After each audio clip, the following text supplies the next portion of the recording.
չեմ սխալվում, դրսում եք եղել, ճիշտ է։ Ես բոլշևիկների ժամանակվանից դեռ 80 թվականից Հայաստանում չեմ Եվ ձեր ինֆորմացիան, որ դուք հիմա ունեք, քան երրորդական մարդով է ձեզ հասել։ Դուք տեղում Հայաստանում չեք ապրել, չեք զգացել այդ ամեն ինչը։ Դուք ինչպես եք հիմա շատ վստահ պնդում, որ ամեն ինչ վատ էր։ Ուրեմն 32 տարիների ընթացքում, որ ես Հայաստանում չեմ եղել եւ այո, այնտեղ կրթություն եմ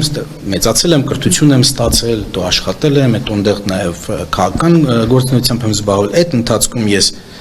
ի տարբերություն շատ եւ շատ հայերի ամառներս հաճախ անցկացրել եմ Հայաստանում։ Ես 93 թվականին դեռ առաջի պատերազմի ժամանակ եկել եմ Հայաստանում եմ աշխատել, որովհետեւ իմ ժողովրդի հետ լինեմ։ 95 թվականին եկել եմ եւ կամավորական սկզբունքներով աշխատել եմ առաջին նախագահի աշխատակազմում Ժիրալի Պարիսյանի օգնական եմ եղել։ Դրանից հետո 97 թվականին եմ եկել, ժամանակ եմ անցկացրել, դրանից հետո միշտ ակտիվ եմ եղել, կապված եմ եղել Հայաստանի հետ, միշտ, այսինքն եթե դες թվում որ չեմ եղել, դա նշանակում է որ չեմ տեսել թե ինչա տեղ ունեմ, չեմ տեսել թե աչքիս առաջ ոնց է երկիրը դեպի անդունդ գնություն նշանակում։ Բայց հետաքրքիր է, պարոն Սիմոնյան, դուք խոստովանեցիք, որ Նիկոլ Փաշինյանի գլխավորությամբ խաբել եք ժողովրդին, որովհետև ասում եք Քոչարյանը պատասխանատվության չի ենթարկվել, ցավում եմ դրա համար։ Դուք 18-ին, 21-ին մուրճը ասում եք, սա իրավական առումով իջնելու է այն օրինախախտների գլխին, բայց լրացավ եւս մեկ կառավարման շրջան եւ ժողովրդին տված խոստումը կյանքի չկոչվեց։ Տեսեք, Նարեկ ջան, ուրեմն այդ ամենը կապված է եղել շատ բաների հետ, ներառյալ մեր դատական համակարգի բարեփոխումների հետ, կադրային քաղաքականության հետ եւ այլն։ Ես պարզապես իմ ցավն եմ արտահայտում, որ այդ մարդը այսօր կարողանում է կանգնի հանրության առաջ նման հայտարարություններ անել եւ այո, դա նրա պատճառն է, որ ինքը ինչ տեղում չի այսօր։ Որտեղ է դա տեղը։ Գիտեք։ Չէ, չգիտեմ։ Պատիժը։ Ճավերի հետևում, այսինքն պետք է լիներ։ Մարդիկ ոչ միայն ինքը, բոլոր այն մարդիկ, որոնք մասնակցել են Հայաստանի պետության անկմանը մինչև 18 թվականը բոլորը պիտի պատասխան կրեն իհարկե։ Իսկ Արցախը հանձնելու, մեր երկիրը օկուպացնելու համար երբ է պատիժը հասնելու այս իշխանության եւ Նիկոլ Փաշինյանին։ Բայց ձեզ նոր ասեցի, որ պատիժը իրենց չպիտի հասնի Նիկոլ Փաշինյանին։ Բայց դուք եք անձերորիք եք։ Հետո ինչ, այ քեզ բան։ Այ հետո ինչ, այսինքն միա ձեզ հասարակ ձեզ օրինակ տամ։ Մարդը, ասենք, հարբեցողը կլինիկական հիվանդություն ունի, լյարդի ցիրոզ ստացել, խմում, վերջի վայրկյանին գալիս է մի հատ բժիշկ, ասում են փրկի կյանքը։ Բժիշկը չի կարողանում կյանքը փրկել։ Բայց գուցե վերջեկած բժիշկն լավ բժիշկ չի եղել։ Դե լավ ա եղել, ասա բայ։ Բայց կարող է հրաժարական տալ եւ ասել ես չեմ կարողանում իրավիճակը փոխել, բուժել եւ ես Չէ, տեսեք, դա անպատասխանատվություն է։ Ձեր ասածան որովհետեւ չի շանկում թող հրաժարական։ Անկեղծ լիներ հանրության հետ եւ ներկայացնել իրավիճակը։ Իրավիճակը ներկայացրել է այնքանով ինչքանով ինքը ասում է շարժը Ասել եք դրոյական կետից եք սկսել, ձեր կետից սկսել եք, հասել եք այս վիճակին։ Լավ, ես ձեզ պատասխանեցի։ Պոլեմիկայի մեջ ենք մտնում,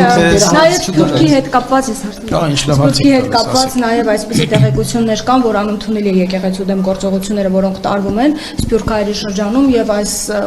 ամիսների ընթացքում նաև աշխատանք է տարվել Սփյուռքում գործող թեմակալ առաջնորդների հետ, որ միանան Փաշինյան օրակարգին կաթողիկոսի դեմ, բայց անհաջող է անցել եւ նրանք չեն միացել։ Դուք ինչ տեղեկություններ ունեք, ինչ արձագանքներ այնտեղ։ Նա ուզում եք ասեք ձեր ասած ճիշտ է թե չէ, դրան պատասխանեմ։ Դուք ինչ նարատիվ պատմեցի։ Այսինքն նրանք չեն աջակցում այն գործընթացին, Փաշինյան առաջ է տանում։ Որ ասում եք արձագանքի Սփյուռքից կարծիքներ, ինչ կարծիքներ են, կոնկրետ ասեք, ում մասն է խոսքը։ Սփյուռքահայերի մասին է խոսքը, ովքեր որ չեն միացել։ Գիտեք ինչ է, Սփյուռքահայը շատ լայն շնորհներ, ովքեր որ փաստորեն չեն միացել գործընթացին, թե եւ թեմական առաջնորդները, որոնք միացել են։ Հիմա հարցնում հիմա շատ քիչ են միացնողները եղել են, միանողներ եղել են։ Հովնան Սրբազան Լավ, այդ Հովնան Սրբազանին կհարցնեք, հարցը դա չի։ Դուք որ ասում եք Սփյուռքը եւ այլն բան, դուք ասում եք որ ո՞վ ասեց ձեզ։ Դե մենք չենք տեսնում այդ աջակցությունը, որ կա փաստորեն։ Ես եմ տեսնում։ Ինչպես են աջակցում։ Բայց դուք ինչո՞ւ չեք տեսնում։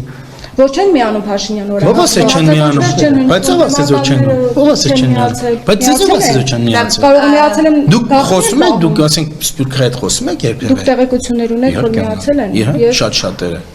Շատ-շատերը։ Անհատներ Բայց նկատում չի եք։ հրապարակում, այսինքն թափում գործողություններ միտինգ էին անում, ասում էին որ դեմ են այս ամեն ինչին եւ այդ եկեղեցու մոտ բան էին անում։ բազմաթիվ մարդիկ մոտ 1 ամիս առաջ։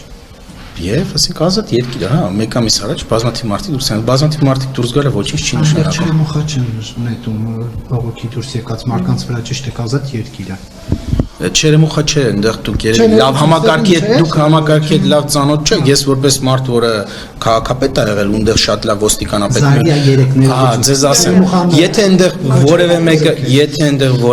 իր չափերը անցնի, այնտեղ ամեն տեսակի ուժեր կգործադրվի, եթե որևէ մեկը օրենքը խախտի, տենց հեքիաթներ մի պատմեք, որ չերեմուխա չեն օգտագործում։ Պետք է շատ ուրիշ բաներ կօգտագործեն, թե ծանոթ չեք, օրինակ մի քանի միջադեպեր կան, թե ոնց երբ որ մարդիկ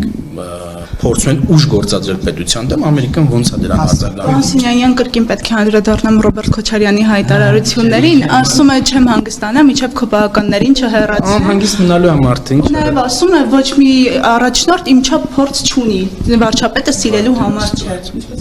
Ինչի թալանի գողության փորձ։ Ամոթ չէ, այսինքն գոնե չխոսի փորձի մասին։ Այսինքն ասում թոշակները եկա իմ օրոք կրկնապատկվեց, ինչ է կենթակ, Կովկասյան ինչ էր, տնտեսական Կովկասյան վագրը, տնտեսական աճ ապահովեց։ Լավ, ծիծաղացինք, անցանք առաջ։ Ինչ է ծիծաղել։ Որտեղ դուք շատ բան, դուք ասեմ երկրորդ կարիերա ունեք ստենդափ կոմիկներ, վատ նարեկ ջան, վիրավորական իմաստով չեմ ասում, լավ հաջող է ստացվում։ Նախագահի խոսքերն եմ ձեզ փոխանցում։ Դե ես էլ ձեր ուրախանում եմ, ասենք, բանա տրագիկոմեդիա ուրախանում եմ, բայց ներքուստ լուրջ ցավ եմ ապրում իհարկե։ Չէ, կարող իշխանապողություն կարող է լինել, այդ վտանգը չեք տեսնում։ Չէ։ Ինչու եք այդ Իշխանապողություն նախ սխալ բառ է, որովհետև ընտրություններ են տեղի ունենալու, այդ մի իմաստով, այսինքն ընտրությունների միջոցով փոխվելու է այլ ուժ է գալու։ Տեսեք, քանի որ Հայաստանը ժողովրդավարական երկիր է, իմ երազն է, որ Հայաստանում միշտ իշխանությունը փոխվի ժողովրդավարական ընտրությունների միջոցով եւ դա տեղի է ունենալու մի օր, անկասկած, անխուսափելիորեն, եթե տեղի չունենա, որ մենք խնդրեմ ունենք այս երկրում։ Դա լինելու է, այս անգամ չի լինելու։ Ինչի համար, որովհետև ես պարզապես ասեմ, նայում եմ, թե ով է ուզում իշխանության գալ, ու ասենք ձեր բերած օրինակներով, ասես Սարսափազդոն։ Հայաստանն է ուզում գա, որ ուժեղ Հայաստան ունենան, Սամվել Կարապետյան։ Դե կարծում եմ, որ չեն գալու։ Ինչի՞ նա բաներ է խոսում։ Դե չեն գալու, գիտեք, ի սկզբանե եթե Իրոք դուք իմ կարծիքն եք հարցնում։ Հա, ես իմ կարծիքն եմ հայտնում։ Դե որովհետև ես հասկանում եմ, տեսնում եմ, թե երկրում ինչ է տեղի ունեցել, մարդիկ ոնց են դա գնահատում,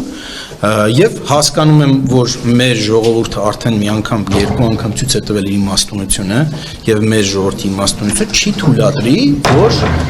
տեղի ունենա նման արդյունք։ Ընդհանրապես Բայց ուժեղ Հայաստան չի եղել երբևէ իշխանության։ Ինչ է։ Նախքին չի, այդ մի բանը չեք կարող իրան ասել։ Թալանչի չեք կարող։ Դե հիմա տեսեք, ես իմ կարծիքը ձեզ հայտնեցի։ Հայ, դուք կարծիքս էի հայտնում։ Շնորհակալություն։